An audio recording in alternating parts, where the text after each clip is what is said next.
কেমন করে ঘুমাও তুমি ওরে, কেমন করে ঘুমাও তুমি ফজর করে কাজা, এমনও তো হতে পারে জোহরে জানাজা। মুসলিম হয়ে না জন্ম নিলেই মুসলমানের ঘরে, কাফের মুমিন তফাৎ রে ভাই নামাজের উপরে। তাই নামাজ যেন এই জীবনে হয় না কবু কাজা, এমনও তো হতে পারে জোহরে জানাজা। ভুল বলছি? আমার বন্ধু, এই জন্য নামাজ পড়ার দরকার আছে না? নামাজ কি শুধু পুরুষ মানুষ পড়বে না, মা বোনদের পড়ার দরকার আছে। মা বোনেরা কি এখানে আসছে? কথা কি শুনতেছে? তাই মা বোনদের ব্যাপারেও কিছু বলা দরকার আছে, হয়তো তারা আমাদের ঘরের সন্তান। কথা বলেন, বলবো কি? তাহলে কিন্তু রাগ করা যাবে না। রাগ কি করবেন? আমার মা বোনদেরকে বলবো, মায়েরা অল্প আমল দেই জান্নাতে যেতে পারবেন অতীব সহজে। রাসূল বলেন, কোন নারী যদি 4টা আমল করে, আল্লাহ ওই নারীর জন্য 8টা জান্নাতের দরজা খুলে দেয়। প্রথম নাম্বার হলো সালাত খামসা, 5 ওয়াক্ত নামাজ পড়া। এখানেও নামাজের কথা আছে না? রাসূল বলেন প্রথম নাম্বার হলো নামাজ পড়া। আমার মা বোনেরা এই নামাজ পড়ে কিন্তু সময় মতো পড়ে না। অনেকে আছে যোহরের নামাজ পড়তে পড়তে 3টা, আসরের নামাজ পড়তে পড়তে মাগরিবের আগে, কাজের যদি চাপ আসে 3 ওয়াক্ত একবারে পড়িয়ে নেন। রাসূল বলেন নারীরা নামাজ পড়বে 5 ওয়াক্ত, আল্লাহ দিবে বেহেশত। 2 নাম্বার হলো সামাত শাহরাহা, রমজান মাসে রোজা রাখা। এজন্য মা বোনদেরকে বলবো রমজানের রোজাগুলো 30টায় রাখতে হবে। যদি কোনো ব্যতিক্রম কারণ হয় পরবর্তীতে কাজা রোজাটা আদায় করে দিতে হবে। 3য় নাম্বার হলো সামাত শাহরাহা। 3য় নাম্বার হলো সালাত খামসাহা, সামাত শাহরাহা, 5 ওয়াক্ত নামাজ পড়া, রমজান মাসে রোজা রাখা। 3য় নাম্বার হলো আতাআত মালাহা, স্বামীর আনুগত্য করা। আমার মা বোনেরা নামাজ পড়ে আবার পড়ে না, রোজা রাখে আবার রাখে না, কিন্তু স্বামীর আনুগত্য এইটা করতেই চায় না। ঠিক আছে? স্বামীর আনুগত্য কাকে বলে? হাদিসের ব্যাখ্যাতে এসেছে অভিযোগ আর চাহিদা, এই 2টা জিনিস করা যাবে না। কেমনে শুনেন? মুসলিম শরীফের হাদিস কিতাবুল লিবাস অধ্যায়ের ভিতরে এসেছে, আল্লাহ রাসূল বলেন, আমি মদিনার বাজার থেকে আমার আয়েশার জন্য কিনেছি সাদা শাড়ি। কি শাড়ি? সাদা শাড়ি কিনে আমি প্যাকেট করে নিয়ে গেছি। আয়েশা কি বিয়ে করেছিল হুজুর? আয়েশা যখন ছোট মানুষ, এই ছোট মানুষের জন্য কি সাদা শাড়ি পারফেক্ট হয়েছে? কিন্তু রাসূল বলেন আমি প্যাকেট করে নিয়ে গেছি। আয়েশাকে গিয়ে বলল, আয়েশা আমি তোমার জন্য কিনেছি, এটা আমার পছন্দ। আয়েশা সিদ্দিকা খুলে দেখে নাই, প্যাকেটটা বুকের সাথে লাগায় আর মুখের সাথে লাগায় বলে আলহামদুলিল্লাহ, নবী আপনারও পছন্দ আমারও পছন্দ। আর আমার এলাকায় কিছু মা বোন আছে, স্বামী শাড়ি কিনে এনে দিয়েছে, উনি এইভাবে হাতাইতেছে আর কইতেছে এ কি আনছে? ওনা পাটের সালা, অমকের জামাই অমকে কাইনা দিতে, ফাঁকা ফাঁকা নেট, মার্বেল, জর্জেট, গায়ে বাতাস লাগে। কথা বল না কেন? রাসূল বললেন আয়েশা তুমি শাড়িটা ঘরের ভিতর থেকে পরিধান করে এসো। আয়েশা সিদ্দিকা ঘরে গেছে, শাড়িটা পরে নবীর সামনে এসে বলে, নবী দেখেন তো কেমন দেখা যায়। রাসূল হাত বাহির করেছে, আয়েশারে ভালো দেখা যায়, এই দিকে এসো। আয়েশা যখন কাছে এসেছে, রাসূল বলে আয়েশা দাঁড়াও, আমি তোমার জন্য কিনেছি সাদা শাড়ি, তুমি পরেছো রঙিন শাড়ি। আয়েশারে কার এনে দেওয়া শাড়ি তুমি পরলা? আয়েশা সিদ্দিকা বলে নবীজি না, প্যাকেটের ভিতরে এই শাড়িটাই ছিল। রাসূল বলেন না আমি সাদা শাড়ি কিনেছি। আয়েশা বলেন নবী আমি প্যাকেটে রঙিন শাড়ি পেয়েছি। রাসূল বললেন আয়েশা তুমি কি মিথ্যা বলার চেষ্টা করতেছো? আয়েশা সিদ্দিকা কান্না করেছে, ইয়া রাসূলুল্লাহ না, আমি মিথ্যা কথা বলি নাই। তাহলে তুমি রঙিন শাড়ি কোথায় পেলে? রাসূল আমি প্যাকেটের ভিতরেই পেয়েছিলাম। জিবরাইল আমিন সাথে সাথে চলে এসেছে, ডাক দেও ইয়া রাসূলুল্লাহ আপনি আপনার আয়েশাকে গালি দিবেন না। আপনার আয়েশা সিদ্দিকা প্যাকেট খুলে দেখে নাই, বুকের সাথে আর মুখের সাথে লাগায় আলহামদুলিল্লাহ বলেছে।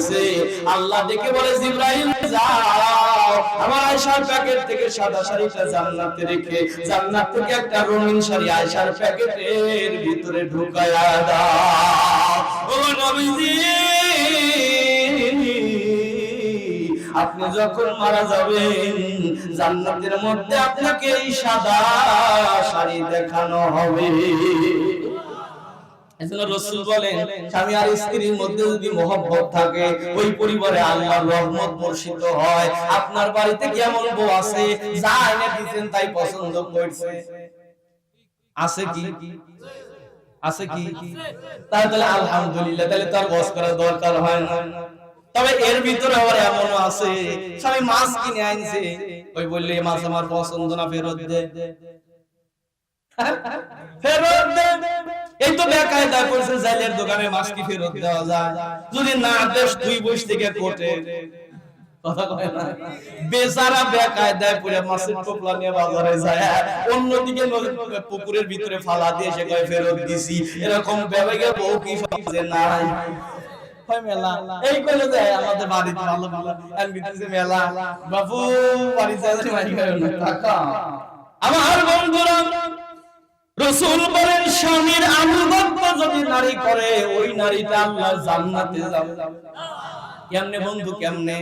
নবী আমার ফাতেমাকে যেদিন বিবাহ দিচ্ছিলেন ডেকে বললেন, ফাতেমা আমি এমন একটা ছেলের সাথে বিবাহ দিচ্ছি যার বাড়ি নাই, ঘর নাই, ভিতরে ঈমান আছে।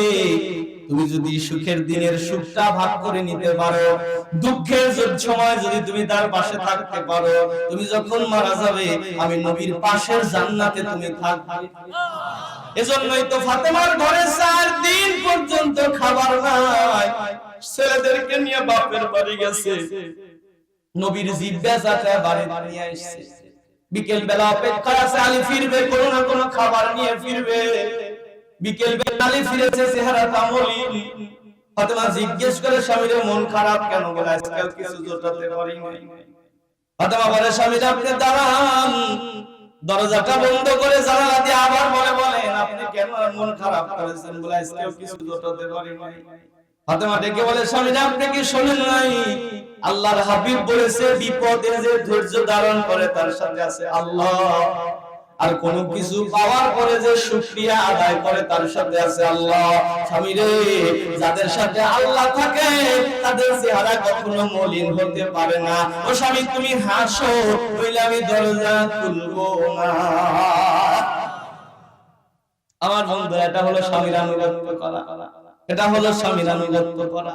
রাসূল বলেন 3 নাম্বার হলো স্বামীর আনুগত্য করা। 4th নাম্বার হলো হাফিজাত ফুরুজাহা, লজ্জা স্থানের হেফাজত করা। এইটা যদি বলতে যাই কিছু কথা গায়ে লাগবে, বলবো কি ভাই? বলতে পারি, তবে শর্ত আছে। মেয়ে আছে কার কার একটু হাত তোলেন, এখন তোলেন। কন্যা সন্তান কার কার আছে? মিয়া মিয়া হাত তোলেন, হাত তোলেন। আলহামদুলিল্লাহ বলে ভাই চিন্তা করতে পকেটটা বাইর করে তুলবো, এত বড় কথা। আবার আলহামদুলিল্লাহ অনেকে কয় নাই বাবু মিয়া বিয়া দিব, আমি তোমার যৌতুকেরটা আমি দিতেছি বাবু, দাও আলহামদুলিল্লাহ। কোন আলহামদুলিল্লাহ আপনি করা কি নাই? রাসূল বলেন তোমার একটা মেয়ে, তোমার একটা জান্নাত। তার মানে হুজুর কল বলছি তো, ঠিক আছে না? আমি কিন্তু পাই গেছি, আপনার আছে 2টা। সুম্মা আলহামদুলিল্লাহ। নবী বলেন একটা মেয়ে একটা জান্নাত, শর্ত হলো 3টা। কয়টা?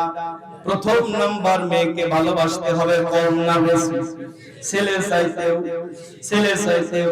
নবীর সামনে দিয়ে এক সাহাবী আছে, বললেন আইনা জি, তুই কোথায় যাও? বাজারে যাচ্ছি। কেন?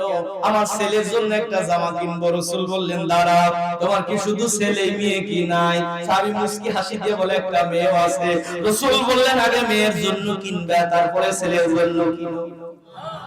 নবী আমার কোথাও যাওয়ার সময় সবার শেষে যার কাছ থেকে বিদায় নিতেন তার নাম হলো ফাতেমা।